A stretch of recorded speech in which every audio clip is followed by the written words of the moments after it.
ئەزانن نەزان چێە؟ نەزان ئەو کەسەیە بە ناڕەوا خەڵکی لە خۆی دەکاتە دوژمن. بڕواتان هەبێت دەیان خەڵکەیە ڕۆژانە خەریکی کۆمێک نووسینە بۆ خەڵک. شتێک کە پەیوەندی بە تۆوە نییە، کابرا بۆ خۆی نەزاندووە قسەیەکی کردووە، تۆ بۆ کۆمنتێکی لەسەر دەنووسی. هەر کەسێک بە ناڕەوا خەڵ بە هیچ و خۆڕایی خەڵک لە خۆی بک بە ناحەس، ئەگە بە کۆمنتێک بێ، ئەگە بە لایکێک بێ، ئەگەر بە هەر شتێک بێ، ئەگە بە غەیبەتێک بێ، ئەگە بە قسە پێوتنێک بێ، ئەوە نەزانە. نەزان وازی لێبێنە، قال و سەلامە، بڵێ سڵاون لێبێ، مەرحەبایی سەر جادت دەکەم، تۆ لە ماڵی خۆت و من لە ماڵی خۆم ناهێنمە تای تەرازووی تۆوە، قەت ئاستی خۆم ناخەمە ئاستی تۆوە. هەر کەسێ قسەیەکی نەشیاوی دەربارە کردی وڵامی مەدەوە، با دەهێندەی نەچێتە سەر، لەسەرت نووسراوە بە خراپە، بە ژێرپێتی بخۆدای پۆشە، ڕەخنەگری قین لە دڵ ناڕاستە و خۆ پلاری تێگرتی، خۆت بێ ئاگا بکە، وا بزانە لەگەڵ دراوسێکەتێتی، کە دەریا پڕ لە ئاوە لێوان لێوی، چ باشی لەوەیە بەردێ بخرێتە نێوی. وەکو دەریابە، ئێستا ئەو دەریا سەد بەردی فڕێدە ناو، یەک تۆزێکە بۆ خۆی لە چوادۆری خوا دەبێتە بڵقێک و دەپوچێتەوە، هیچ نییە.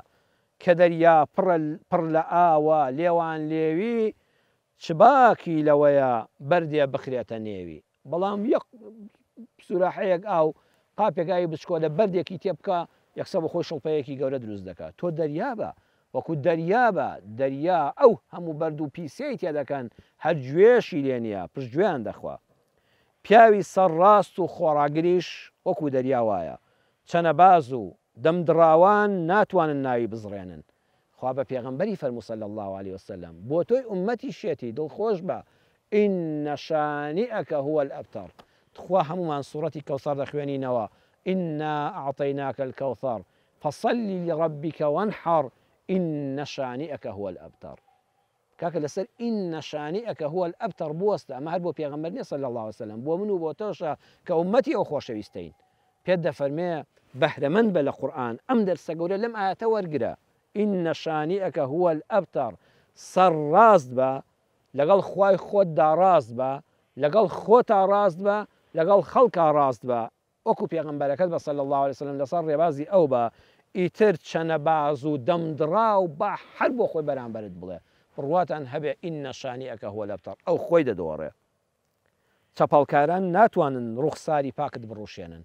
تۆ پاک بە، تۆ سەلامەت بە، تۆ بۆ خۆت خراپەکار مەبە، ئیتر با بوختانچیان هەر بڵێن فەئینەکە بیئەعیونینا. سوورەتی ئەتور ئاەتی 48. ئەمە حیکایەت نییە، ئەوە دەرسی ژیانە. بەڕێزان ئاوا لە قورئان بەهرەمەند بن.